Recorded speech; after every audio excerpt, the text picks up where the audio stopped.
आपके साथ विद्या राय। आइए ले चलते हैं देश प्रदेश से जुड़ी हुई तमाम बड़ी खबरों की ओर। उत्तर प्रदेश जनपद प्रयागराज के 257 प्रतापपुर विधानसभा क्षेत्र से आगामी 2022 से समाजवादी पार्टी से विधानसभा की चुनाव की तैयारी में जुट सबकी नजर से फोन पर बातचीत के दौरान एसबी यादव ने कहा कि समाजवादी पार्टी ने प्रतापपुर विधानसभा क्षेत्र से जनता की सेवा करने का मौका दिया तो निश्चित ही प्रतापपुर विधानसभा क्षेत्र से प्रतापपुर विधानसभा क्षेत्र का चौमुखी विकास कराने के लिए चुनाव अवश्य लड़ूंगा। एक सवाल के जवाब में एसबी यादव ने कहा कि भाजपा सिर्फ वादा करती है, विकास नहीं। बतौर मुख्यमंत्री अखिलेश यादव के कार्यकाल में चौमुखी विकास के साथ साथ युवाओं को रोजगार भी मिला था।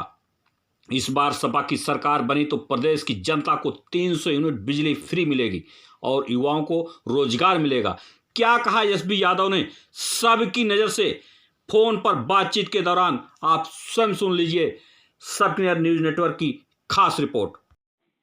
हेलो, सपा नेता माननीय जो है एसबी यादव जी बोल रहे हैं? जी जी जी जी सर, एसबी मैं यादव एसबी यादव बोल रहा हूँ सर। एसबी यादव जी, प्रतापपुर विधानसभा चुनाव की अगर हम बात करते हैं आगामी 2022, क्या तैयारी आपकी चल रही है? विधानसभा चुनाव के लिए आप समाजवादी पार्टी से तैयारी में लगे हुए हैं? मैं सादर नमस्कार। आप सर कृपया अपना परिचय बता दें। मैं श्याम शंकर पांडे, संपादक सबकी नजर। धन्यवाद सर। सादर नमस्कार पांडे जी सर, सादर प्रणाम। प्रणाम। क्या हाल है नेताजी? बिल्कुल सब बढ़िया है सर, आपका आशीर्वाद है। विधानसभा चुनाव की बात कर रहा हूँ।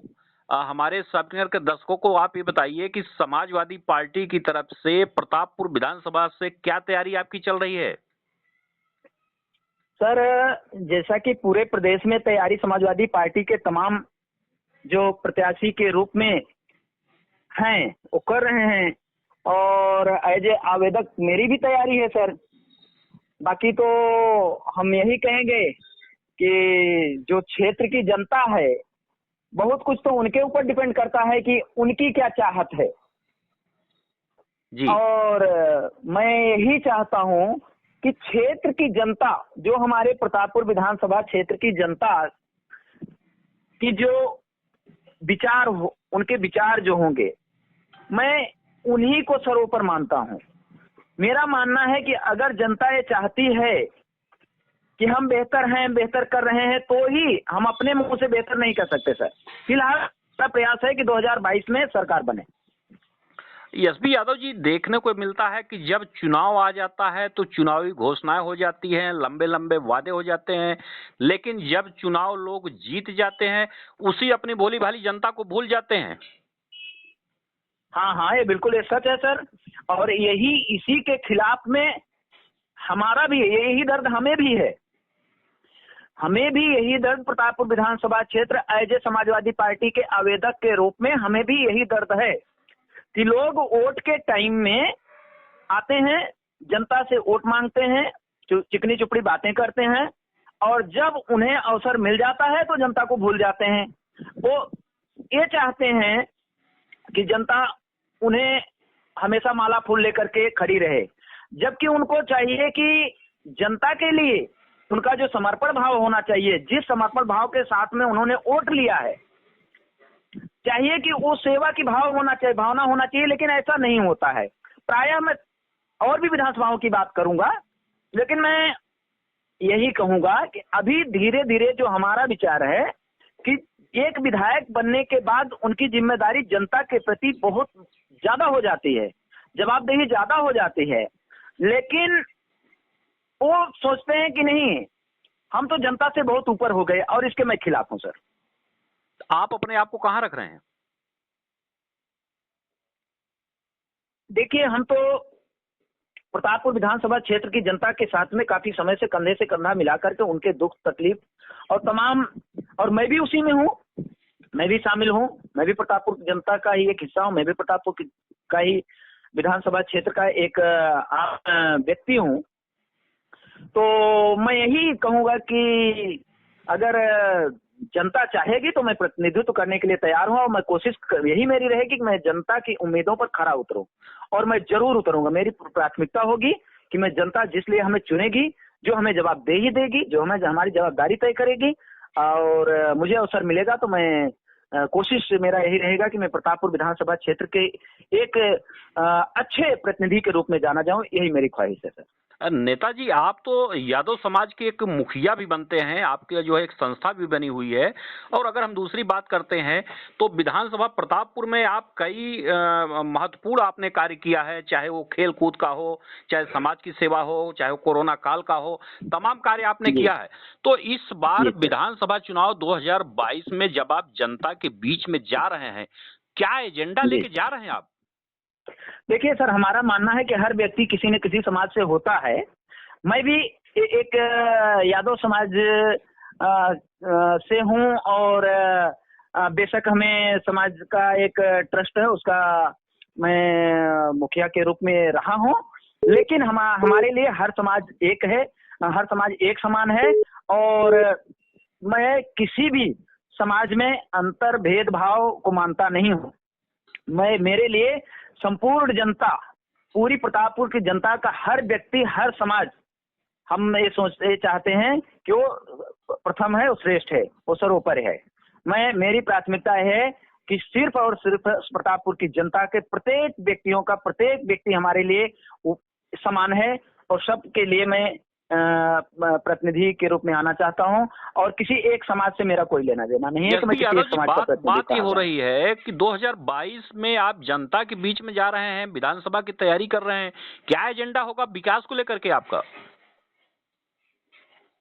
सर, जैसा कि समाजवादी पार्टी पूरे प्रदेश में माननीय राष्ट्रीय अध्यक्ष अखिलेश यादव जी के नेतृत्व में, उनको न सिर्फ उत्तर प्रदेश बल्कि पूरी दुनिया जानती है, उनके कार्यों को पूरा देश जानता है। यहाँ तक कि नितिन गडकरी जैसे लोगों ने उनको सराहा है, और सभी देखते हैं उन्होंने क्या कार्य किए हैं। और ऐसा एक बेहतर मुख्यमंत्री जो आने वाले समय में देश के भविष्य होंगे, हमारे देश के भविष्य हैं, तो उनके जो विकास का एजेंडा हो किसी से छुपा हुआ नहीं है। और इन सब में मैं ये चाहूंगा कि हमारा प्रतापपुर भी कहीं पीछे नहीं रहेगा। माननीय राष्ट्रीय अध्यक्ष जी के अखिलेश यादव जी के नेतृत्व में सरकार बनेगी, और प्रतापपुर का भी चहुमुखी विकास होगा।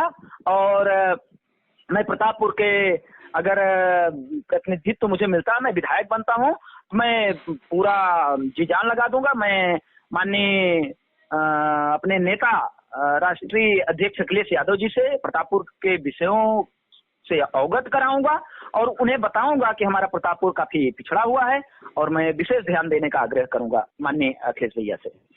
सबकी नजर से बात करने के लिए आपका बहुत बहुत धन्यवाद। बहुत बहुत बहुत बहुत धन्यवाद। मैं मीडिया के मैं सबकी नजर, और आप पांडे जी, आपका भी दिल की गहराइयों से बहुत बहुत धन्यवाद। मीडिया के बंधुओं से यही मैं कहूंगा कि सच्चाई को दिखाएं। यह भाजपा सरकार पूरी तरह से फेल रही, और ये भी बताया जाए कि बीजेपी सरकार ने कुछ किया नहीं। रोजगार से लेकर के, कोरोना से लेकर के तमाम, अभी उन्होंने विज्ञापन दिया, विज्ञापन कितना झूठा विज्ञापन दिया। ऐसा ये सब अविश्वास की जो भावना है, ये प्रदेश की बदनामी हो रही है। हमारे युवाओं का जो मॉरल हो डाउन हो रहा है। सच्चाई दिखाया जाए, सच्चाई क्या यादव जी, हम तो उसी पे एंड कर रहे थे, लेकिन आपने कहा कि भाजपा झूठ प्रचार कर रही है, लेकिन भारतीय जनता पार्टी के जो लोग हैं वो कहते हैं कि समाजवादी पार्टी के कार्यकाल में कुछ भी कार्य नहीं हुआ है। सर, क्या जो मेट्रो लखनऊ में आया, क्या वो भाजपा की देन है? क्या जो इतना सुंदर आगरा एक्सप्रेस वे बना है, वो क्या झूठ है? क्या ये जो भदोही का रास्ता एयरपोर्ट से लेकर के बनारस से, क्या ये झूठ है?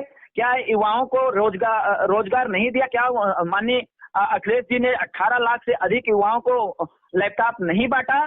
क्या उनके समय में, माननीय राष्ट्रीय अध्यक्ष जी के समय में तमाम लोगों को लोहिया आवास नहीं मिला? सब काम बोलता है सर, अखिलेश जी का काम बोलता है। अभी ऐसा भी सुनने में आ रहा है कि आपके समाजवादी पार्टी के कुछ लोग बता रहे हैं कि यदि समाजवादी पार्टी की सरकार बनती है, दिल्ली मॉडल की तर्ज पर 300 यूनिट बिजली फ्री देंगे। हाँ, जो हमारे राष्ट्रीय अध्यक्ष जी, जो माननीय अखिलेश भैया बोलते हैं, वो करते भी हैं, और जो घोषणा हमारे राष्ट्रीय अध्यक्ष जी किए हैं और कर रहे हैं, वो पूरा किया जाएगा। इससे पहले भी जो घोषणाएं हुई हैं, उससे ज्यादा कार्य हुआ है, उससे ज्यादा किया गया है। तो हम माननीय राष्ट्रीय अध्यक्ष जी को धन्यवाद देना चाहूंगा। पूरी जनता, जो हमारा युवा है, न सिर्फ उत्तर प्रदेश बल्कि पूरे देश का युवा उन्हें दिल से चाहता है, उनकी बातों पे विश्वास करता है और उन्होंने करके दिखाया है। मैं सबकी नजर के माध्यम से ये कहना चाहूंगा, माननीय राष्ट्रीय अध्यक्ष अखिलेश यादव जी ने करके दिखाए हैं। उनको युवाओं का भविष्य पता है कि, और युवाओं को भी ये पता है कि उनका भविष्य किनमें है। तो मैं यही कहूंगा कि इस बार परिवर्तन की लहर चल रही है। माननीय अखिलेश यादव जी उत्तर प्रदेश के दोबारा मुख्यमंत्री होने जा रहे हैं। बहुत बहुत धन्यवाद एसबी यादव जी, सत्याग्रह न्यूज नेटवर्क से बात करने के लिए। बहुत बहुत बधाई आपको। बहुत बहुत धन्यवाद सर, आपने फोन किए। मैं मीडिया के सभी बंधुओं को धन्यवाद व्यक्त करता हूँ।